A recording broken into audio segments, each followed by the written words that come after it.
the definition of mildly functional. Stone Temple Pilots, ladies and gentlemen. I think that the recording started after you dove in.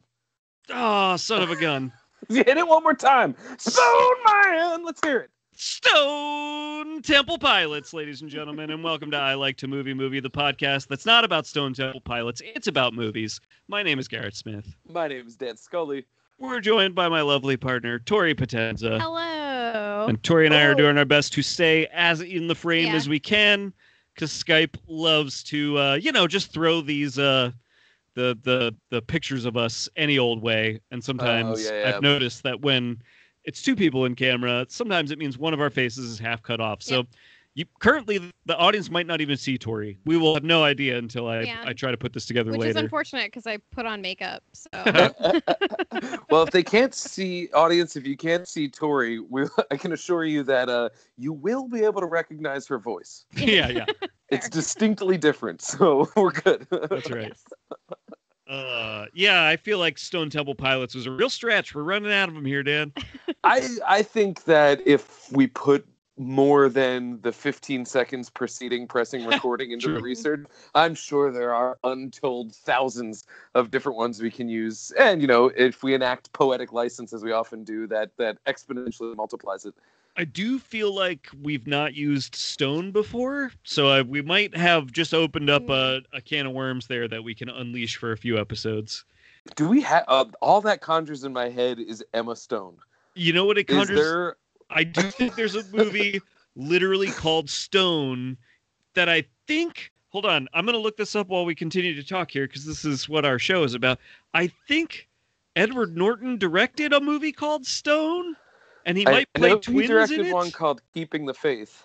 And I know that he did that last one, Motherless Brooklyn. I've never heard of Stone. I feel I could be totally wrong. Yeah, I might be barking up the wrong tree here. I'm not getting much for Stone, but let me look him up and see what I'm thinking of. The Family Stone.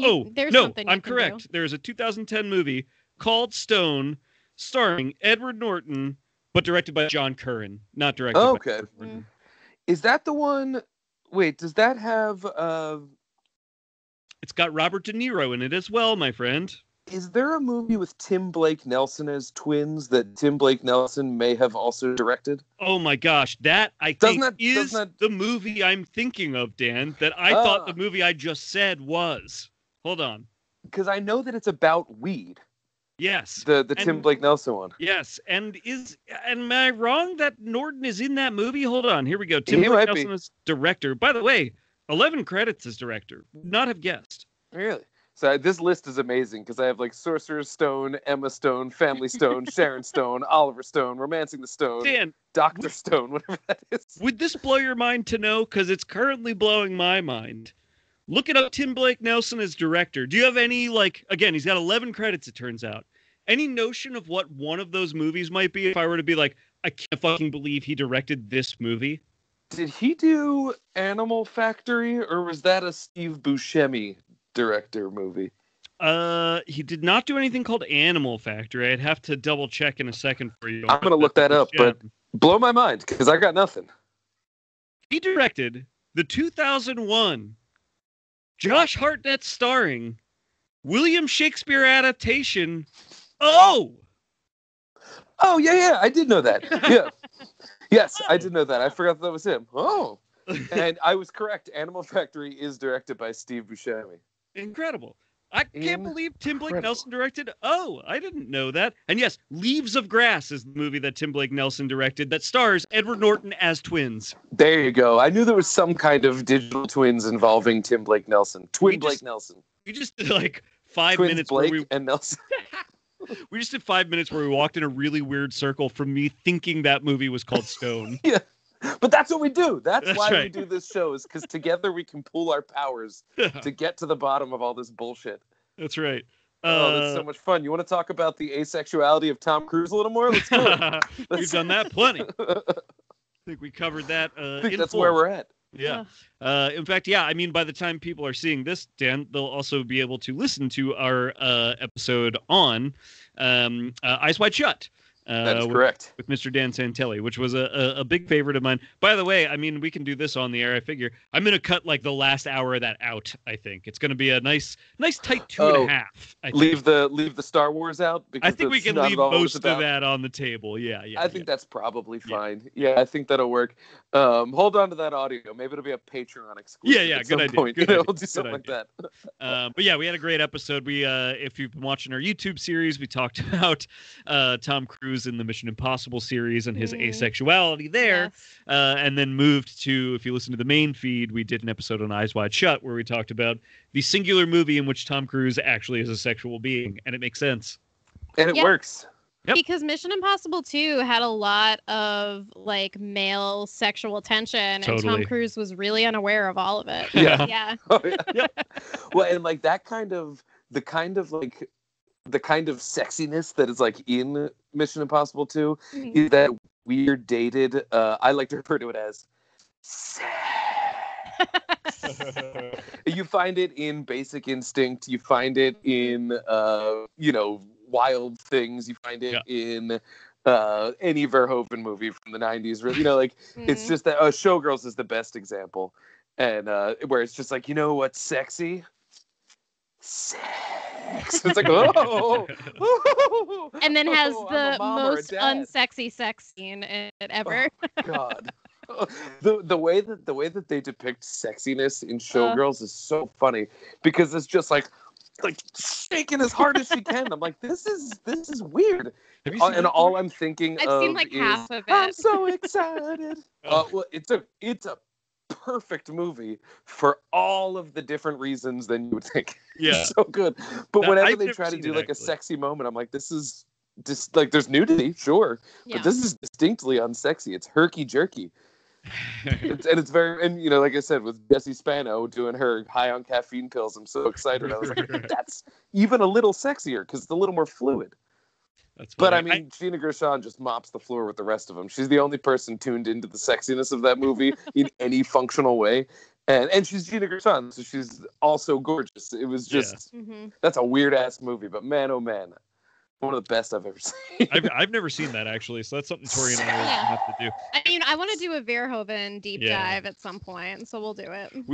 I know we've loosely talked about it. I don't know how you still feel about it. Tori has that series on Cinema 76 about Cronenberg, which, if anybody's listening to this, it's great. Look up Tori's Cronenberg articles. But we've loosely talked about Verhoeven maybe being like a follow-up director that could tackle. That would be fun. I think you could thematically tie them. I think there's a fair amount of thematic threads there. Hey, speaking of not Verhoeven, of Cronenberg, I just got a new toy today. Oh baby, so good. I'm waiting on ours. So hard. It's so good. It's movie. We say a lot of movies, quote unquote, book. Yo, this one fucking books. Yeah. This movie's gnarly. So I'm real excited to have that in my show and tell stack. Oh yeah, I mean, Tori, do you? Oh, sorry. What were you saying about that? I was about to do a topic change. Please do the topic change. All I was going to say is, as we get to end of year lists, I think there's going to be a lot of Possessor talk, and I'm very excited about that. I know, it's really one of the best. Yeah. There's a very real chance it could top my list, but I haven't really sat down to put it together yet, because I kind of just like to do that list by the seat of my pants. It ends up being more honest that way. Yep. But Possessor's certainly going to be on the list. Where remains to be seen. I'll tell you that it probably was my number one until like a week ago. This past week, I've finally done some 2020, and we have a whole episode we'll do on all this stuff. So we don't have to talk too much here, but we did some 2020 catch up this week, and I feel like I saw a couple standout movies that might have. We'll see once we, like you said, Dan, I tend to make that list in the moment. Like, once we get there, we'll see how I feel. But I think there might be a title or two that might have cracked.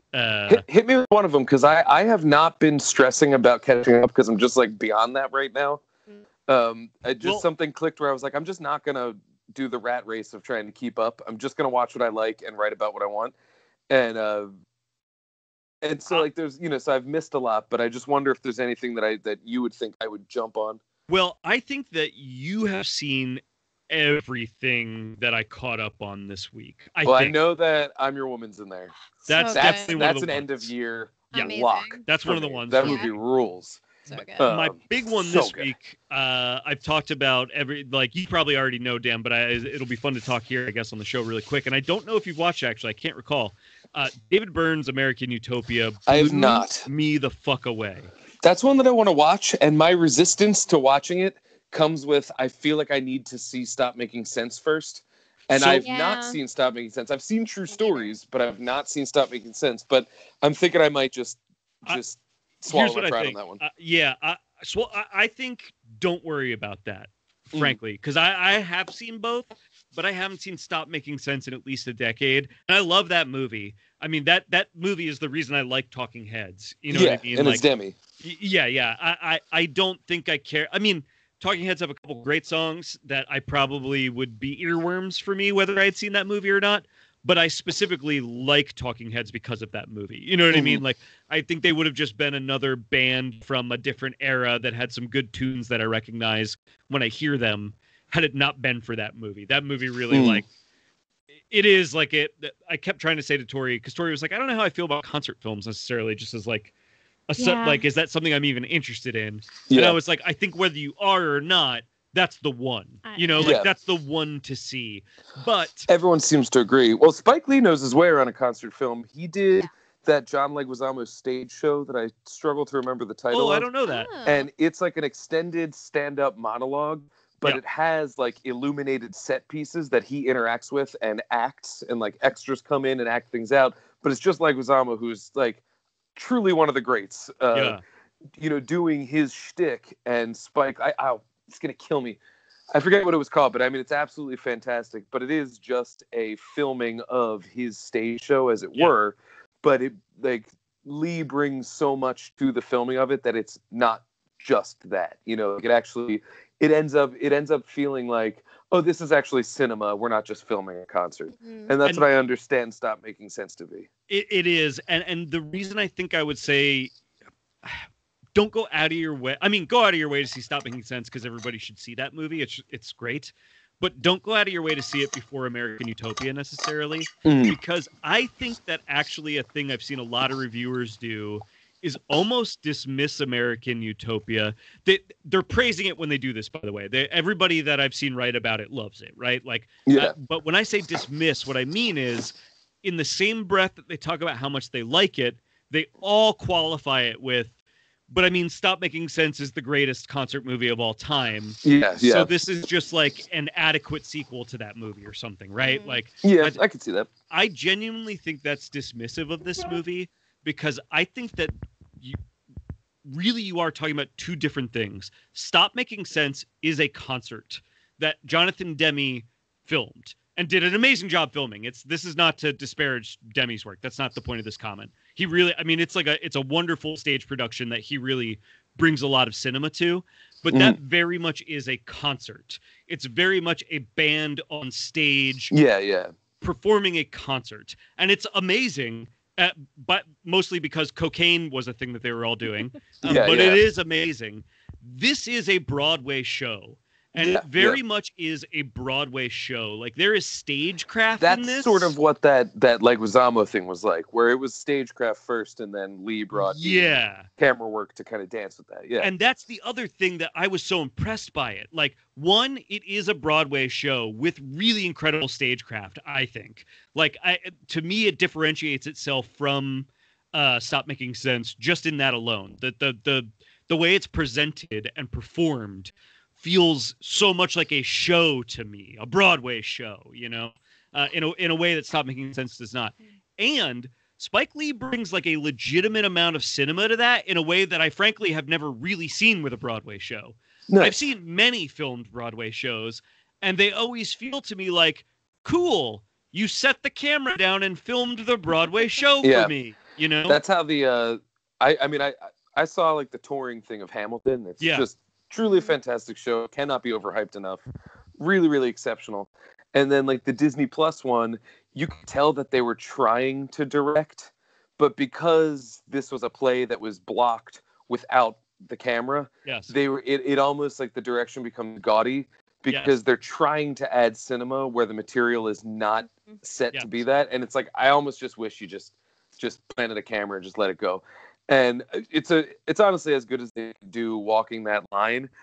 But it's certainly one of those things where it's like, man, if they just took 6 months aside and like re-choreographed this to work with the camera, then I would feel much more like Hamilton was a movie and less like, oh, they filmed it so that people who don't have millions of dollars can see the original cast. Yeah, and so that, I mean, that is the big compliment that I in this conversation I want to pay to this movie, and why I think you could watch it whether you've seen Don't Making Sense or not, because I stopped making sense. Yeah. Because Lee really brings like an incredible amount of cinema to it.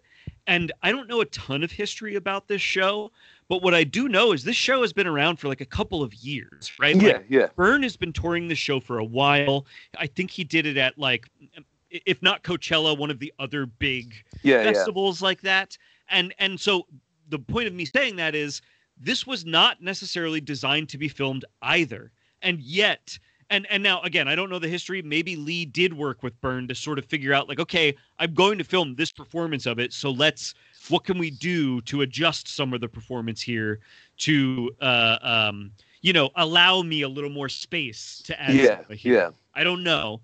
But whether that happened or not, like, there's so much cinema in it, and in a way where there are some really crafty stagecraft things that if you were sitting in the audience, you'd be like, wow, that's really cool. But then the way Lee shoots them, it's like, oh, I wouldn't even be able to get this out of it had you not filmed it for me. If I were sitting in the audience, I would still get a cool experience with this. This lighting cue is a very cool cue if I'm sitting in the audience. It's an even cooler cue when Lee can put a different angle on it that I would not be able to see from the audience. You know what I mean? Yeah. It's really, really impressive. Like, I do want to watch. I mean, I love the Talking Heads, so I do really would like to watch it. And this is all, haven't pressed play. This is all to say nothing of the actual experience I had with the movie, where I got a hugely emotional experience out of the music, how it's performed, how it's captured. Like, I'm talking all craft right now, and that's not even what hit me about this. You know what I mean? Yeah. Like, that's just one of the things that hit me really hard about it. I think people should watch it just because at the end of 2020, it really like gave me just a kind of renewed sense of hope that I had totally lost over the course of the last 9 months. You know what I mean? I feel like that title does suggest some sort of hope. And he's like my favorite type of weird. Yeah. You know, you listen to any Talking Head song and it's like listening to an Elton John song where you go, oh, these lyrics aren't necessarily fully sensical, but the story and the feel that they're putting forth, like, I don't know what the fuck a tiny dancer is. I'll never understand that. But like, I understand the truth of that song. And I feel like I get that way with like, you know, a lot of Talking Head songs, you know, like I love, Nothing But Flowers. I think that song is just like absolute poetry on all levels. I agree. But that's another one where I'm like, I don't really know what he's talking. Is it an overgrown supermarket with flowers? I don't know what's happening. It's like a post-apocalypse song, you know? It's like, it's really interesting. Well, so without like spoiling too much, I think this, like, here's a great example of what I loved so much about the movie. I have always considered Byrne to almost the character that he at least puts forth to us, the audience, always seems like an alien that's like observing human life. Yeah. Does that track? That's why he works so well with Demi, I'd imagine, because Demi is like a De Palma where it's like, oh, you're doing fly on the wall shit here. Right. And that's like with all Demi movies, you almost feel like you're spying on the movie yourself. Well, and so the thing that I liked so much about this movie is that like it almost feels like Byrne finally sheds that character a little bit with this movie and reveals his own warmth and humanity over the course of it, which I really, really loved. But to give you a great example, you know the song "Everyone's Coming to My House"? I don't know if that's what it's called, but I know the song you're referencing. Yeah, so I don't know if that's what it's called. He presents it in the movie by saying, a few years ago, I let a Detroit high school perform this song. I gave them the rights or whatever to be able to perform this song. He was like, I'm going to perform it now. And what you'll hear is that the speaker of this song, me, even though he never says this directly, seems like he's stressed out by having everyone at his house and wants everyone to leave. Like what the song "Everyone's Coming to My House" is about is a party that won't end. Yeah. And it's stressing out the speaker. He needs everyone to get out of his house. And that's just because I'm the person that I am. That even though I never say that in the song, I think that's how the song reads. He was like, when I gave it to this high school to perform, they didn't change a word of my song, but you could hear that for them, this song was about inviting everyone in to their house. That's cool. And it's a really beautiful sentiment that he talks about, like observing this like other, I don't know, this other perspective on his own work, and that perspective on his own work almost changed his own work for him, you know? I think that comes with time. I remember I listened to an interview with Trey Parker and Matt Stone when Book of Mormon was about to go on tour. Right. And I forget who the interviewer was, but they were like, how do you feel about, you know, seeing these other productions and seeing things that are like different? And they were like, well, you know, with anything like this, it's like you're raising a kid. You know, once they're a certain age, it's, I can't really shape you anymore. You're going to have to go out and do your own thing. But then they come back and show you what they learned, and you go, man, I didn't even see it that way. That's incredible. He's like, so we watch these productions of Book of Mormon and find gags or just thematic ties that come out that because we were so close to it, we could never have possibly seen. And then somebody else does it, and it comes back, and you go, man, it's amazing. Like, this thing is alive, and I had nothing to do with it beyond when I, you know, closed the curtains. Yeah. And so I imagine that's something that happens, especially with someone like him. I mean, he's got to be in his 70s, I guess. I think so. I mean, that honestly, that is a striking thing about it, is just seeing David Byrne now performing. Yeah. Did you watch John Mulaney's Sack Lunch Bunch? I did not, actually. Is he in it? He's in it. He's got a song in it that he sings with a little girl, and the perspective is it's a little girl that wants to perform for like an adults party. Yeah. And all of the adults are doing the like, oh, yeah, sure, put on a show for us. And they're just kind of like half watching as they do for kids. Yeah. But it's her and David Byrne singing a song about like, look at me, I'm creating for you. Please. And it's really funny, but it is very orally similar to like a David Byrne song. Cool. I don't know what his input was in the writing, but and honestly, you should watch it. It's fantastic across the board. Very funny. She loves Mulaney. I love Mulaney. Yeah. It's so funny. It's dark. The kids that he got are just incredible. What's his name? Oh no, I can't think of his name. Richard Kind is in it. Oh, love Richard Kind. Yeah, there's a great cameo at the end that you probably know, but I won't spoil it because it wasn't spoiled for me. Yeah. But yeah, Mr. Music is played by somebody. Yes. Oh yeah. Yes. Music here, music there. It's so good. But yeah, you can tell that it's adjacent to American Utopia because a lot of the people that are involved in it are from Broadway. Oh, sure. They got the guy from Hadestown does a song. Okay. And there's all these things, and so it's very clear that Mulaney has like a theater connection. Yeah. I think his wife's a makeup artist, and I think she might work in theater. Yeah. And so it's just kind of funny that Mulaney, who is a weird dude, clearly has become a buddies with David Byrne, who's I was mixing Gabriel Byrne and me and all this, but David Byrne, it's a whole weird thing. With Byrne after reading and blah. With David Byrne, and it's very cool. But you would certainly like it. It's very funny. I mean, that sells me. Yeah. But here's the thing: is we are going to talk about this movie, I think, much more in coming weeks. So I don't necessarily need to expound on it anymore, other than to say I do recommend it. I think it is a worthy. If you're trying to see what might shake your list up before the end of the year, I think it's worthy, and I just think it'll make you feel so fucking good. You should do it immediately. You know I might make that like after, because I have like, oh man, I bit off more than I could chew, and I have like 4 reviews that I got to get in this weekend. Yeah. And I got to like watch a whole bunch of shit. So after Christmas, I think I might cram that in before the end of the year. When you need to just relax, like when you just need a break, just because honestly. Oh, you mean all day, every day, forever? Yeah. When you have the time to, I suppose I should say. Because I've almost put it on every day this week when I woke up, just because I did I love it. Isn't that such a good feeling? Yeah. When something just hits you like that. Yep. Mm-hmm. But I'll tell you what I watched earlier this week, and it's available on Netflix now. I don't think it's going to shake up my end of year list, but I think that it's like really fantastic.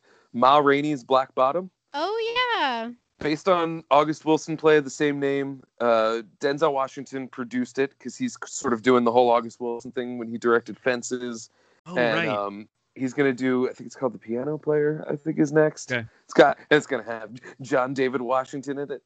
Oh man, fucking up a guy with the cheese grater and Tenet. Oh my god, I forgot about that scene. That was the best part of that movie. Where the guy punches and he just holds up the cheese grater and that made me cringe. And then he fucks his ass up, hitting him with the. I mean, I love that movie, so that's just me. But man, that is peak right there. All I wanted to watch him do. Yes, yeah, and he's like this little like powerhouse.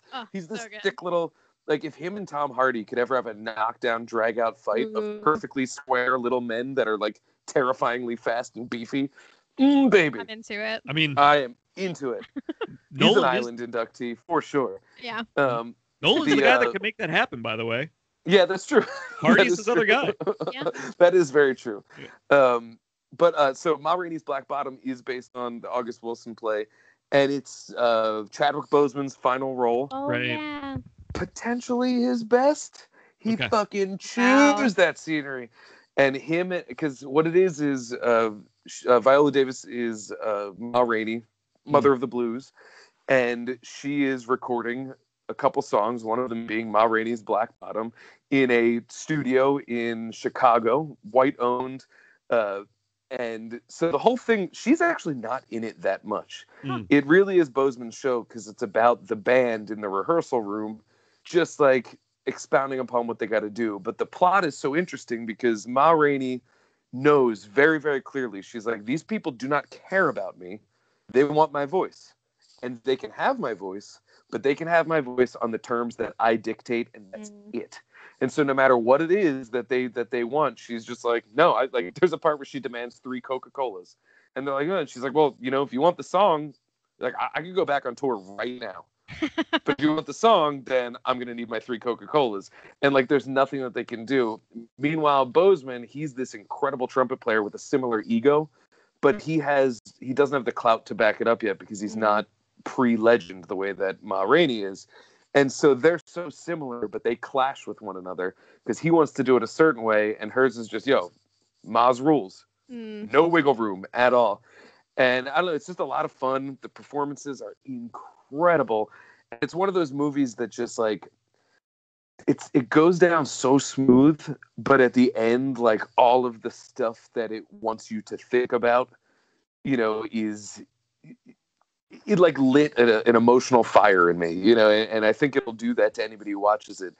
And it just like, and what's cool too is like the band is all of different ages.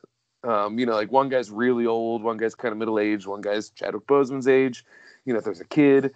And so all of them have a similar past fraught with the trauma of, I think this is 1927, fraught with the trauma of late 1800s, early 1900s life as not just a black man, but a black artist.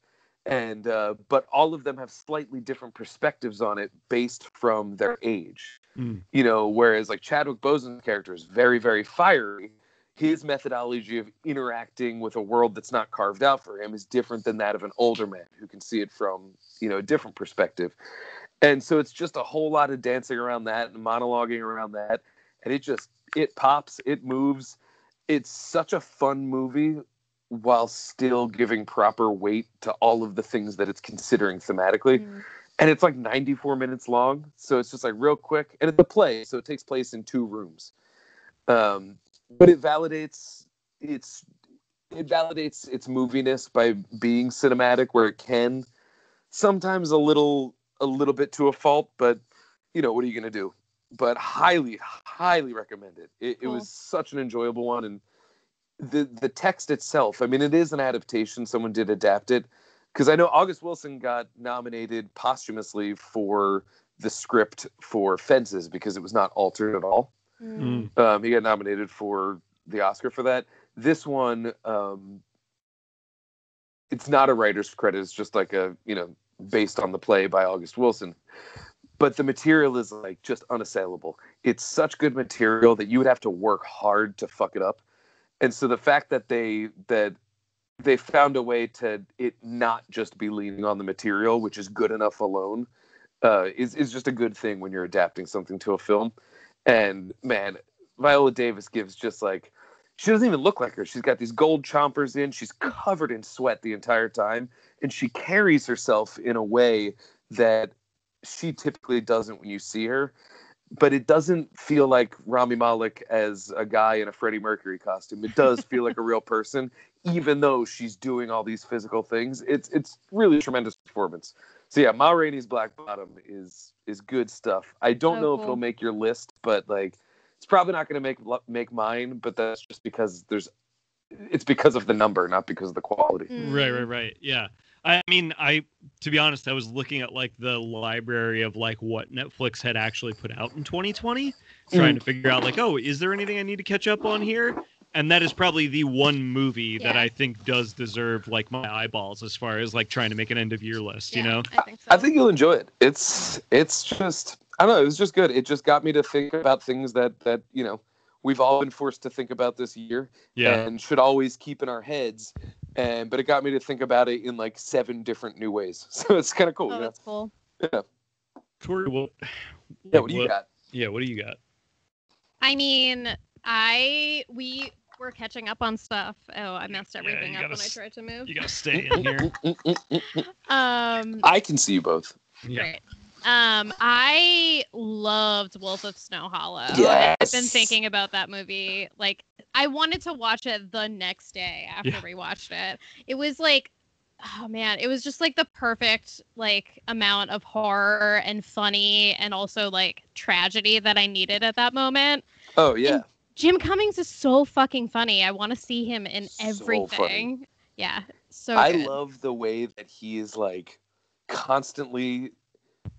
I don't even want to say passive aggressively because I mean he definitely screams at people, but he's like constantly lashing out, and it's all based in his own shortcomings. Yes. And his own Jim Cummings, and I love the way the wolf looks. Yeah, me too. That one shot of it in the headlights approaching like the so good. Great practical effects. Like that was the thing that I was actually most nervous about with that movie was the horror elements. I think coming off of Thunder Road, I was like, all right, like I definitely know to expect and was very pleased to find this sort of like tragic comedy at the heart of it that is like really well performed. But I was like, I knew it was a werewolf movie, and it's like, you know, one of the things a werewolf movie lives or dies on is like the werewolf makeup. You know what I mean? Yeah. Like, and so I was a little worried, but it is a really, really great and simple practical effect, you know? Yeah. And I loved that. It works great. One of the things that I think is key to so many good like werewolf movies is like Wolfman's the best example. Lon Chaney is such a schlubby kind of like pathetic, pitiable dude. Yeah. And the fact that like, you know, he's got to keep this monster at bay and is unable to do so. I love that in this movie, it's not about the wolf or the Wolfman or anything like that. It's about a human guy working so hard to keep a monster at bay. Yeah. He's a schlubby, likable guy. You know, he's a little crass and edgy, especially the way he treats his fellow cops. But he's like the same thing. Like he's got this monster brewing and he knows that it's gonna happen. Yep. And he just always has to keep it back. And I also love that. Oh no! Now I'm gonna forget her name. Hold on. Oh God, I'm gonna forget it now too. It's Garfunkel. I know. What the hell? Kate is the other one. And her. Oh, Ricky Lindholm. Ricky Lindholm, that's it. Mm-hmm. I love that she is clearly the best cop, and without any sort of like spoiler or anything. I thought it was so satisfying the way her story ends. Yes. And it's that kind of thing that like I could forgive a movie for ending in a different way that's favorable to him in that thing. Yeah. But it's like that would just be so typical. And so to do it this way is like atypical, very true to the characters, very true to the story, and then ultimately satisfying because it fuels his arc of sort of realizing like just because you act like you're the best doesn't necessarily mean it. Yep. You know, and learning that lesson. That script is so good. I think every character gets like what they deserve in the end. Yeah. You know, because he, you know, again, without spoiling anything, Tori and I have talked a lot about like his last scene in the movie is a really nice completion of his arc, I think, as well. Yeah. And it just is so funny. Like so in my head, I was like, well, I think I like Thunder Road a little more. And by the way, I think I still think that's true. But in my memory, Thunder Road was also like a very funny movie.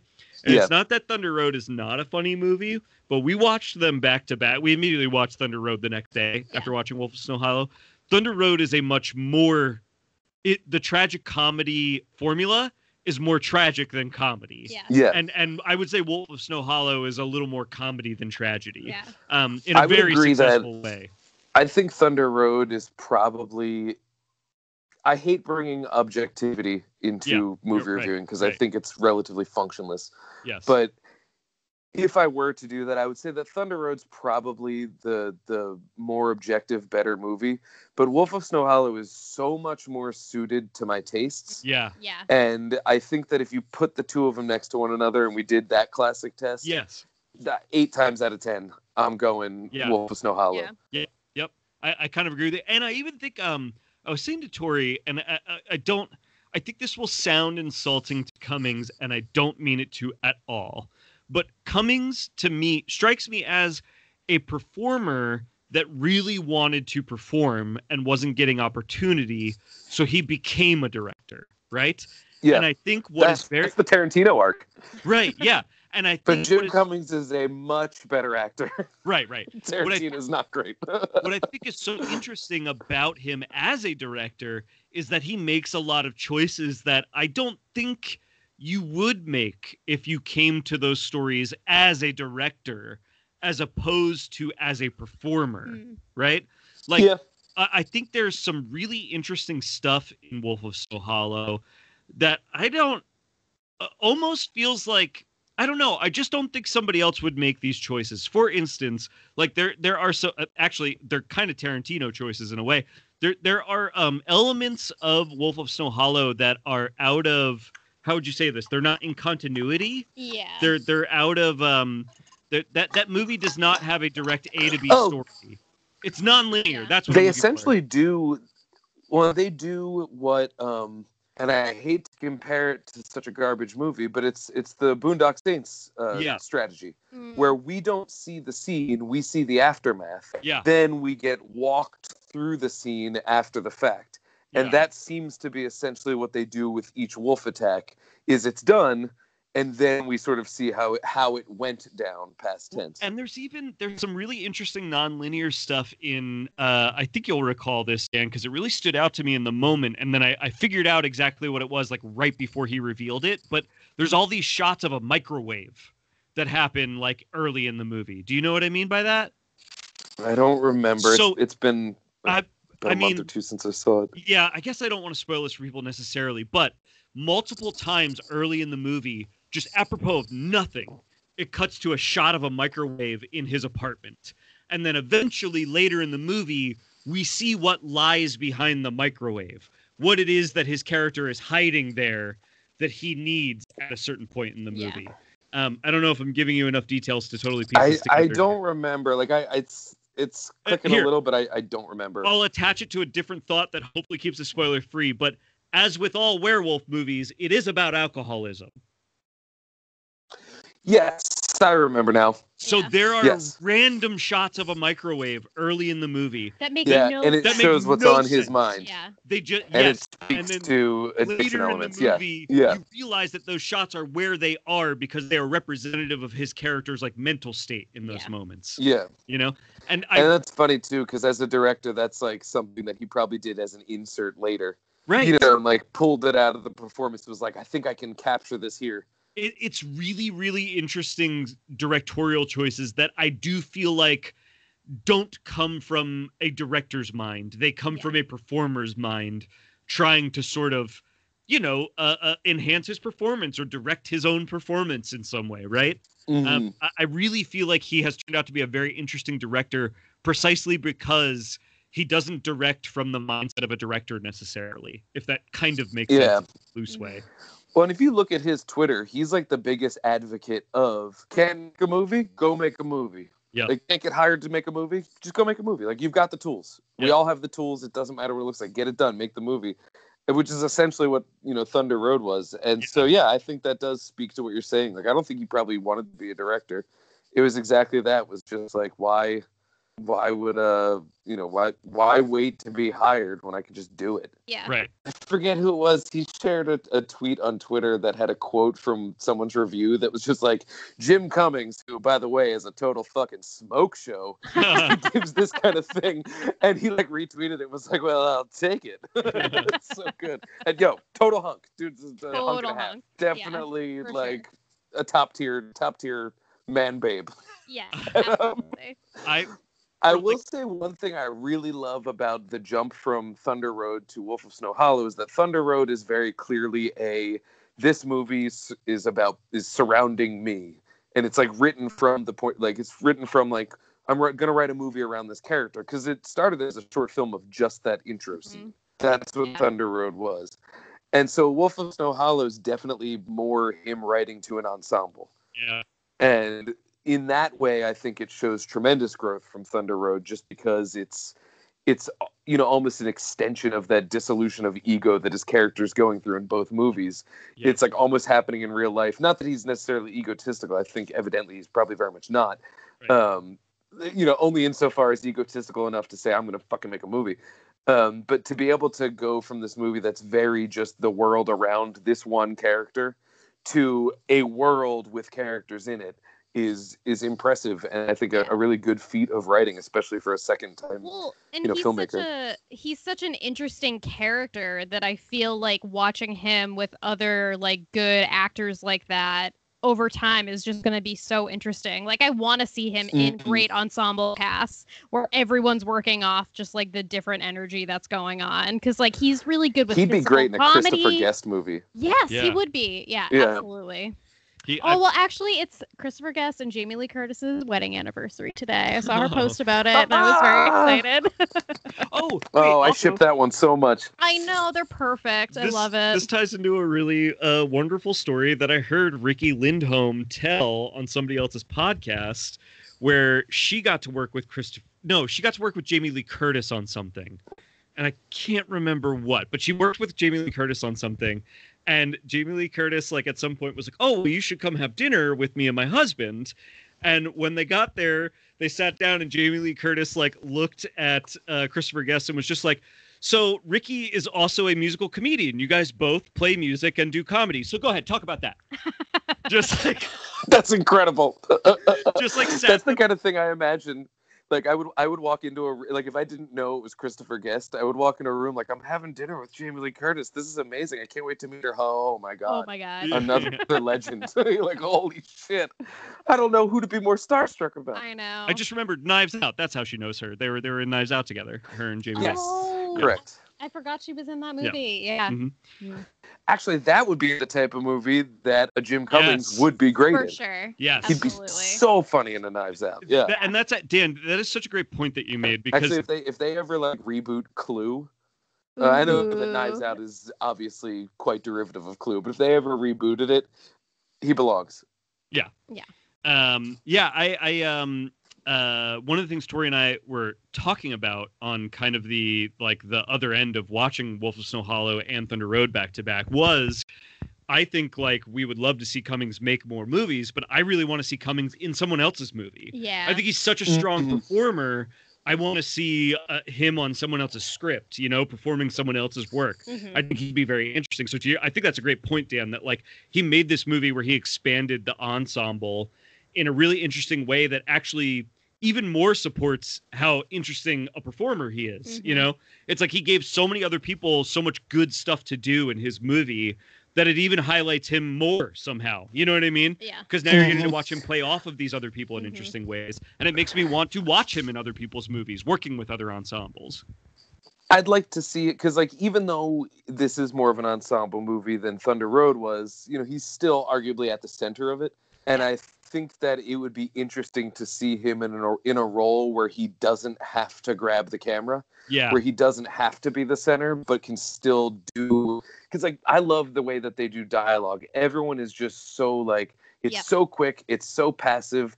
I haven't watched Wolf of Snow Hollow a second time, but I guarantee there's probably 100 different just keen little barbs that I missed because it moves so fast.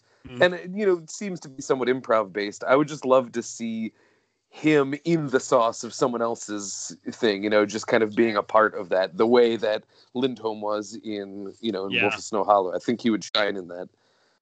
But then again, maybe he's incapable. Maybe he would be too busy just like stealing the show, Yeah. But I don't know. He seems to be the type that has that sort of talent. I think that one might end up on my end of year list. The thing is, I just keep saying that, and there's probably about 30 movies that I've said that about. But I think that one, it's certainly one that I think about more than many others. Specific shots even just stand out just because they're so sharp. That's true, yeah. For sure. And that actually has been kind of a fun thing here at the end of the year. I've spent most of the year being like, I don't even know if there's 10 movies I liked enough to make an end of year list. Like there's been so few movies that even came out actually that I was able to see. And so I spent a lot of the year catching up with old movies and finding that I'm enjoying that more than catching up on new movies. This past week has finally changed that for me. Yeah. Like we've caught up with enough stuff to find out that like, no, it just was a weird year where it was a little harder to see stuff. And now that we've taken the time to find a bunch of stuff and watch it, there was a lot of good movies this year. Yeah, a ton. I feel like almost all the movies that'll be on my list are going to end up being genre shit. Yeah. Because that's like what has been sticking in my head. Like Color Out of Space kicked off the year fucking crazily. And it's just like, Possessor, Wolf of Snow Hollow, like all that kind of stuff is really elevated. And, after looking back, and it's like, even when I tried to go against this, I still look back at previous lists and go, oh, that was a perfunctory entry that I did because it was accepted as good. And it's like that goes against my what I previously said about objectivity in movie review. It goes against that. And it's like I don't want to read 10 of the same list. I want to read the lists of my favorite writers, which will all arguably be different. And I think this year might end up being the truest of that. There's a lot of like I am sure Nomadland is awesome. Right. But I've made peace with the fact that I have absolutely no interest in seeing that movie at all. Yeah. And if I see it, I will watch it and I will probably love it. But until it falls in front of my face, I don't care. And like I'm at such peace with that, Oh, it feels so good to finally reach that. And no knocking to Nomadland. It looks awesome. Yeah. I don't care. But even with our discoveries kind of lists, as we've been on Cinema 76, as we've been all posting our discoveries list, it's been so interesting to see how vastly different all the stuff we watched is, but also just like how good all of it is too. And I feel like a lot of the end of year lists are gonna chalk up that way, which is nice. I hope so. So. You're right though. The lists that have gone out so far there's been very little crossover. I think the only real major crossovers, I think Andy and I shared 2 because he had Southland Tales on his, and there was another one that clicked. Now I'm trying to remember. There's something on your list, Tori, that stood out that I was like, oh, that's a good one, and now I cannot. Was it, my brain is broken. Dan, didn't happen to be Sylvester Stallone's canon movie Over the Top, which made Tori's best discoveries? I love. First off, I'm always movie. glad when Stallone pops in. That movie's insane.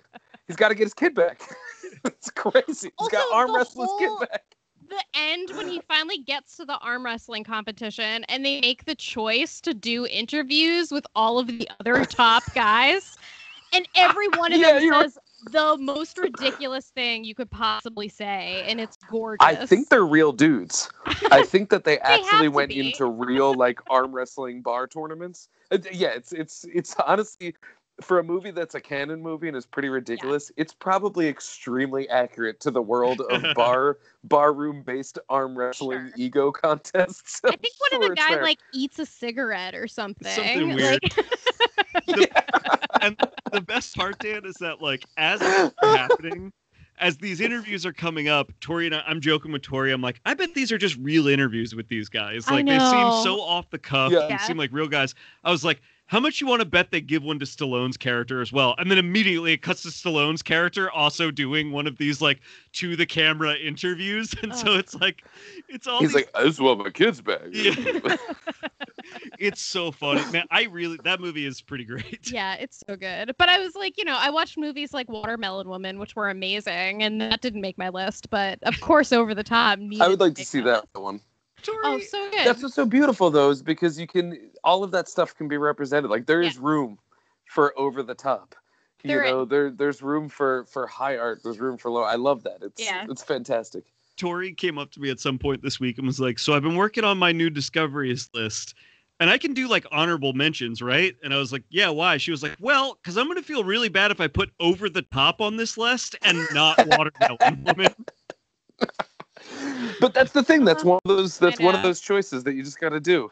Because Moonlight was on my list too, which was Moonlight, which was one of those movies I sat on because I always want to watch genre movies. Right. And so then finally watching Moonlight, I was like, okay, sometimes I can watch stuff that isn't a genre movie, and I'll love it. Okay, so looking at it now, there's a couple things on here. I love that Dr. Sleep is on there, but so good. The lore is unbelievable. Thirst is one of those movies that like everybody loves, but no one really talks about it anymore. I saw that in the theater the same day that I saw Big Fan, the Patton Oswalt footballers movie. Yeah. Also, shout out to Ryan for picking amazing pictures, because the fact that he put the toe sucking scene picture for Thirst is fantastic. It's so good. No, though I see now the one that I wanted to bring up on your list. It wasn't Over the Top, although I could forgive you for thinking that is the one, being the the biggest Stallone fan in the world. You can see that picture of Rocky on my wall. But you ain't never saw Point Break until this year. Oh, I know. So good. Oh my god, It was gorgeous. Give me two. It's so good. And even that picture, the way that Keanu is just lovingly looking at Swayze, gets me so much. That movie has such good melodramatic boy love. Yes. It's so good. Yeah. That is the specific thing I think that movie hits that like Tori and I have kind of bonded over a little bit, is just the masculine melodrama kind of thing. I love it. Yeah, for some reason it really works for us. It feels like something like The Killer. Like it has sort of that vibe to it. Yeah. I do like it because it's an action movie that pops, but it has like some soft edges. Mm-hmm. So it kind of fits that oceanic flow that it's going for. But this is one of those movies that when we did it on the show, Garrett, I remember I looked at my Letterboxd review and it was like, yeah, this movie's beloved, but it's not good. And then like my second time watching it is like, take it back, this movie's good. Yeah. And then like my third time watching it is like, fucking masterpiece. Anyone who says different is a terrorist. Like it really is. But I have a piece. I'm resistant to ever watching it again because every time I've ever watched it, the part where what's his name? Bodhi is on the plane. He goes, "Adios, amigo," and jumps out of the plane. Every time I have the thought where I go, man, Swayze's good. What's he been up to lately? Oh, I know. Every time at that moment, I go, man, this guy's just a star. I hope he's so good. And I'm never ready for the emotion because anyone crazy for Swayze. Everyone should be. Yeah. Adios, amigo. Last year, and then he we really watched jumps Roadhouse out of a plane. For the first time. He's amazing. Oh yeah, throat ripping. God, he's so good. Roadhouse is what a great fucking movie. Yeah. I need to watch that again. I saw it as a much younger man, and really all I remember about it is that MacGruber stole the throat rip gag. Right. But that's all I got. I think you would have a revelatory experience watching that movie. I think. I'm sure. We could not believe how legitimately good that movie. I mean, it's cheesy in all the ways that we're talking about, and anybody who listens to the show knows how much you and I, Dan, just love some cheesy stuff. That's for sure a thing. But it's also actually awesome. It's a fucking really cool, weird, just, I don't know. Over the Top, it's one of those movies that shouldn't be good and is mostly cheesy, but is kind of good. Like, it's just like... Well, it's like one of those movies where it's the only movie that could ever be that movie. Yeah. You know, like you could make a million action movie about a bouncer, and just none of them are going to evoke Roadhouse in the tone of Roadhouse in the way that it does. I know they tried to like recreate that magic with Black Dog, another What Patrick Swayze that? actioner, this time with Meatloaf.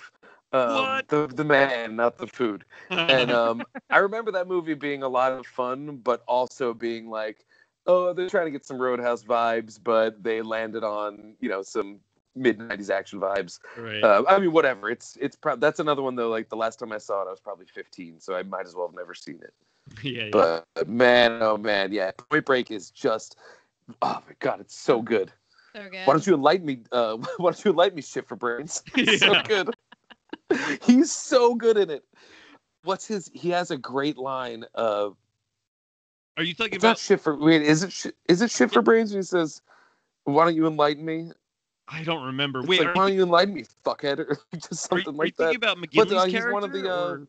Yeah, McGinley's character, who's always just firing at a 10, and he's pissed off at everybody. Yeah. And he's like, and Gary Busey's like, you're forgetting about one thing. And he's like, well, why don't you enlighten me, shit for brains? Yeah. Jesus, coming out strong, man. We're at work. It is something like that. And you're right. He's got like one line in particular that is like, whoa, like it's crazy, but I can't think of it. Yeah.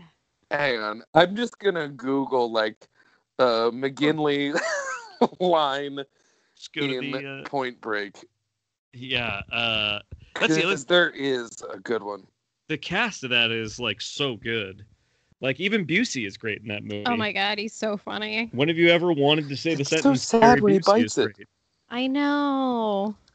I mean, he used to be a real actor. He just kind of became a. Oh yeah, here it is. So Papa says, let me tell you something, Harp. I was in this bureau while you were still popping zits on your funny face and jacking off to the laundry section of the Sears catalog. But there's something I've learned in all my years. Why don't you astonish me, shit brains? Yeah. Respect for my elders. Bah! But I love this. Why don't you astonish me, shit brains? Like, how dismissive can you be of another human being? It's so good.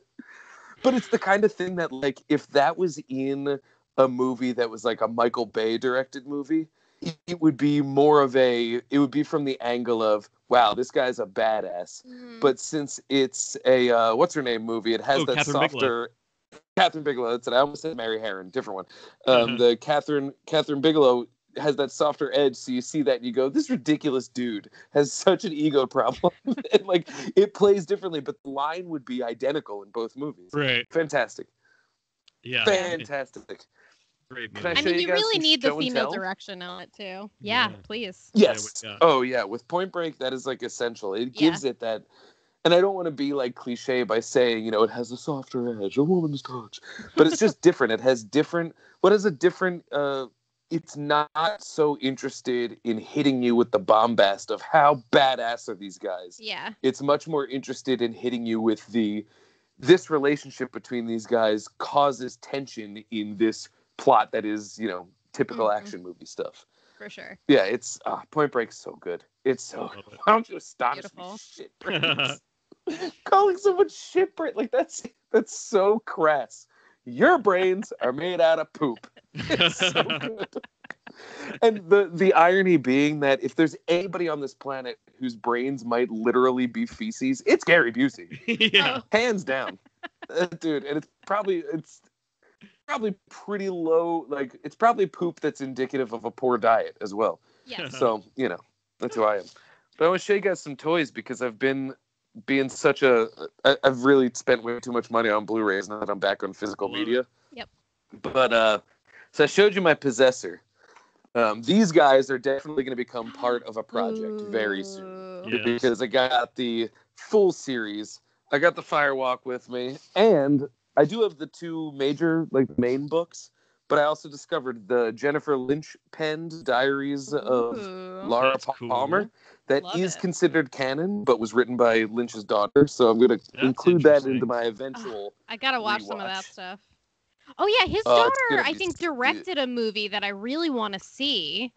I've seen it. It's called Surveillance. It's got Linda Fiorentino and Bill Pullman. That's one of them. She might have directed other movies, but that's one where it's like they play FBI agents, special agents, interviewing somebody about like these on-the-road murderers that have been killing people. That sounds amazing. And it's one of those movies that like it's really good. It's great performances. You can tell that it's another baby Cronenberg situation where you're like, oh, this is a baby Lynch. But it's definitely. Jesus. Which one were you thinking of? She has Boxing Helena. I've heard that was good. It stars the girl that plays Audrey, who I also adore in Twin Peaks. Yeah. I really want to see that. What is her name? Oh, no. Hold on, I'll find it in a second. Dude, she has 45 directing credits. That's wild. Mostly because she's done a lot of TV. Yeah, yeah.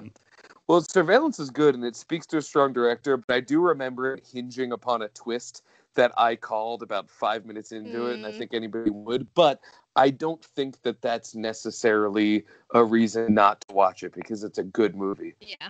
It's just like a solid thriller, but it's great because it's immediately post Lost Highway. So, like, Bill Pullman is tight with, the Lynch family then. Yeah. And, like, Linda Fiorentino, I've always enjoyed, even though I don't see her that much. Although, according to Kevin Smith, she's quite difficult to work with. Right. But, hey, who isn't these days? It's Sherilyn Fenn is the woman's name. She's so gorgeous. Oh, yeah, it's her and Julian Sands. Like, what a great starring role. In fact, Dan, let me hit you with this cast. Ready? Boxing Helena, Julian Sands, Sherilyn Fenn, Bill Paxton. Mm-hmm. Got the Paxton part of the Paxton Pullman crew there. Kurtwood Smith. Oh, right? Yeah. Art Love Garfunkel. me some Kurtwood Smith. Art Garfunkel. And Nicolette Scorsese, who I can only imagine has got to be related to the man himself, right? To the Scorsese. Would have to be. But yeah, what a cast, huh? Yeah, it sounds really, I didn't really realize weird. she did that much. This bad boy just arrived. Oh, Luz. Ooh, yeah. Got the blue of the Luz. Oh, I want to rewatch I also went with that. this bad boy just because I'm the only person in the world who really wants this. But this is a beautiful movie that I needed to watch in 4K. See that movie. I do want to watch that. It's so good. It's really good. I think that it is what it is, but I enjoyed it. I have a feeling Tori and I would. Boom. Oh, yeah, dude. Ooh. Fuck yeah. These have just been background movies forever. But here's the piece de resistance. Yeah. If there is something in my youth that is more responsible for my current tastes than Tales from the Crypt, I don't know. But this is I've already put a chunk into it because this is awesome. It's just, and what was cool, the reason I pulled the trigger on this is because it's not in Blu-ray. It's just never made. It's only on DVD, which leads me to think it might be pretty close to, if not already out of print. Right. And when I looked at it on you know what? I give them enough money. I'm not going to give them a plug. Yeah. But when I looked at them on the website where I got these, it was like there are only 5 left, and I was like, that might be the last 5 ever. Yeah. So I went for it, and it's the stuff really holds up that I've seen so far. Like I thought I was going to be like, man, it's like old TV, shitty, and whereas it does have some quality wonkiness here and there. It's like Joel Silver produced, Dick Donner produced. Yeah. The first one's a Walter Hill movie with Bill Sadler. The second one's Robert Zemeckis. It's written by Fred Decker. Yeah, it's got Larry Drake in it. Stars Zemeckis' wife. It's like there's just so much good stuff in here. And this was every Sunday. My dad would tape it for me because it was on late Saturday night. And then Sundays I would get up and I'd watch my tape of Tales from the Crypt, and then I'd move to Mystery Science Theater. And I just don't think that there's any part of my DNA that wasn't permanently altered by that. And one of the weird things about getting older is that, you know how little kids, a lot of the time, their baseline is happiness all the time? That's sometimes it takes work to get there as an adult, where you wake up and instead of just being like a new day of opportunity, you're just like, all right, so let's get through and see if we can mine some joy out of this one.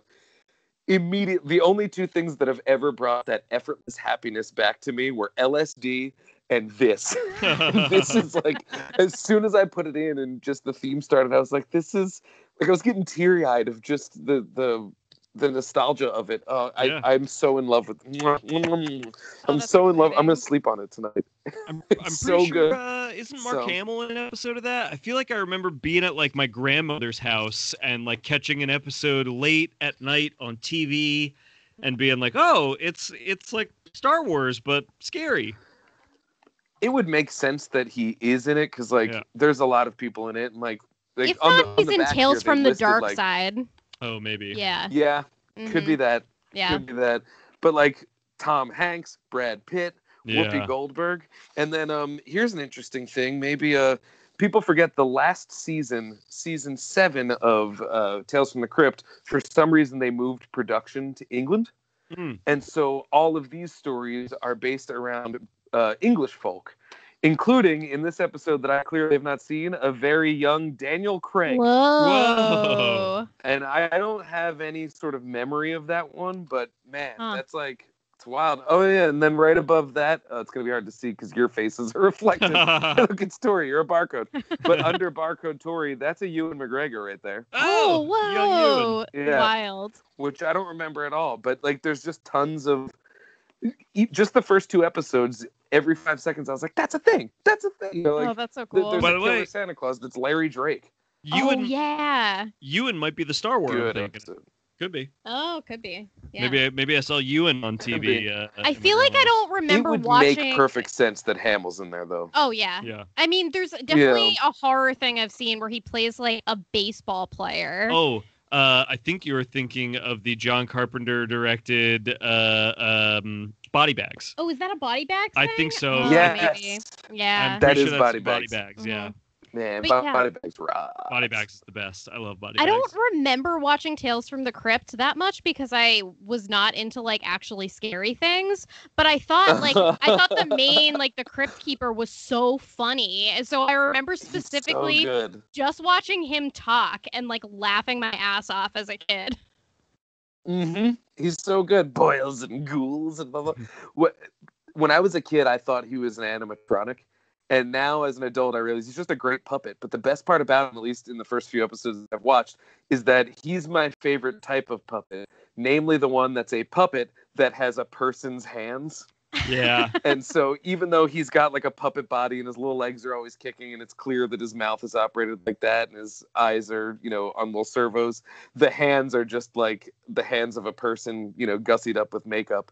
But a thing that I learned as a child that has always stuck with me is that the Crypt Keeper's eyeballs were made by the same person who made Chucky's eyeballs, who made the eyeballs of all the melting people at the end of Raiders of the Lost Ark. And it's actually amazing. If you look at at least in the first Child's Play, if you look at his eyeballs, they're identical to the Crypt Keeper's. Yeah. And they're that same unsettling, soulless blue.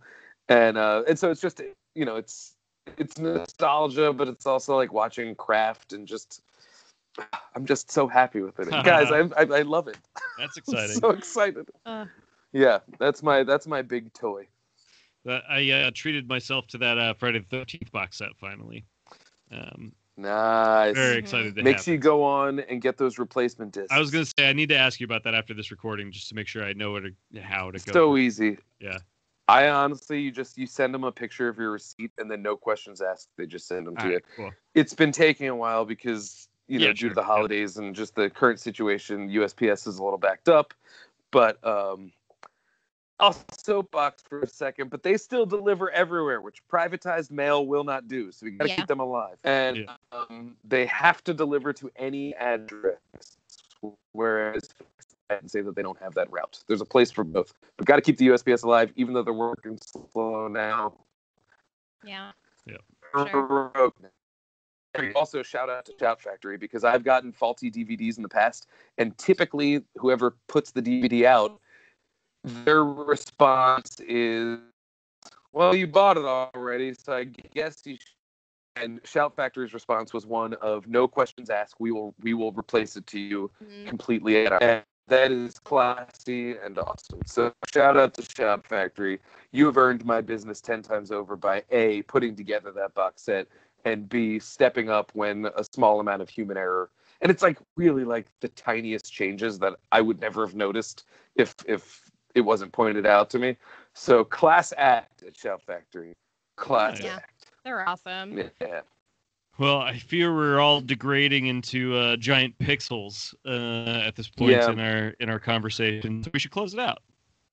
We should close it out, but I want to ask the question that I never got to ask you, Tori. You say about this shirt that you're wearing. What's going on?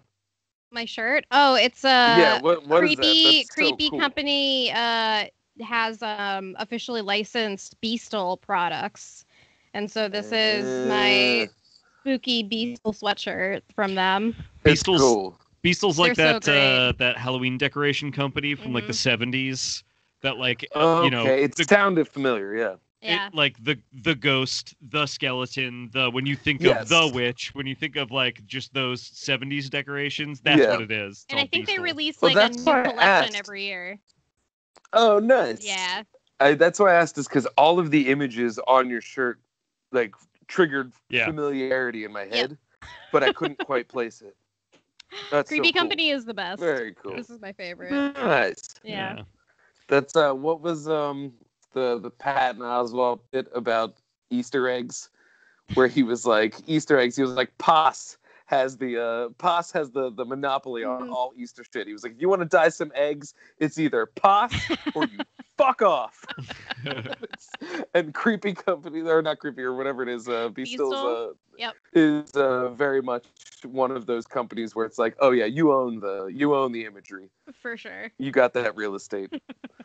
Nice. Well, I guess look up our show everywhere where I like to movie. It's numeric 2.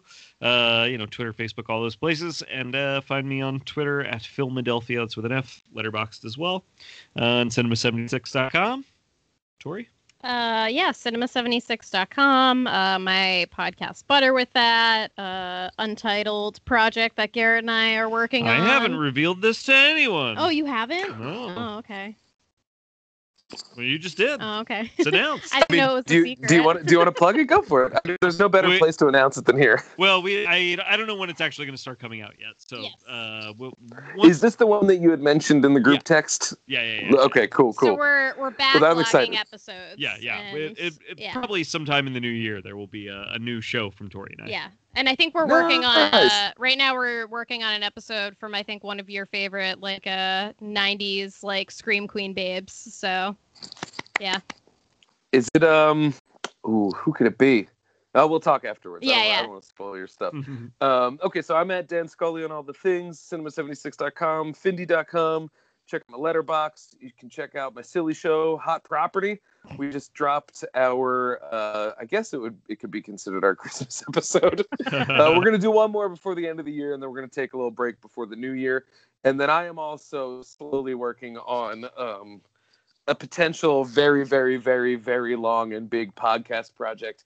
It's in its very early stages, and I won't say what it's about, but I will do some suggestive imagery and I will wiggle some things around. Oh, I fully And we're working on that. Yeah. So we'll see what happens. But, that said, you two will certainly be involved at plenty of portions during this. So, that sounds great. But we'll see. It's going to be a few months before I get it all squared away.